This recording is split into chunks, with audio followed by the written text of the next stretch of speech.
C'est vrai que de nos jours, ça reste un peu un asset, ça reste vraiment un bien qui vaut quelque chose. Ça t'est déjà arrivé, toi, d'être bloqué de devoir payer en crypto ou un transfert le week-end, par exemple? Je sais que la crypto, c'est vraiment utile pour certaines personnes. J'avais parlé à beaucoup de gens qui me disaient que ce qui les intéressait, c'était justement de recevoir des virements et des paiements le week-end. Le système bancaire fait que c'est pas forcément possible pour des virements automatiques ou des virements récurrents. Ça peut bloquer, effectivement, déjà, tu ne reçois pas de payout au niveau de tes processeurs le week-end, donc des fois, au niveau de ton fonds de roulement, ça peut être compliqué.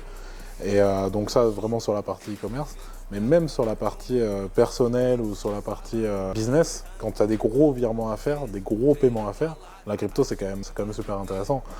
Parce que va faire un virement de 200 000 euros, ton banquier il va t'appeler, le virement il peut ne pas passer, ou alors la personne en face peut ne pas le recevoir. Alors qu'en crypto, ça va arriver, quel que soit le montant. Et donc ça, c'est super intéressant à ce niveau-là.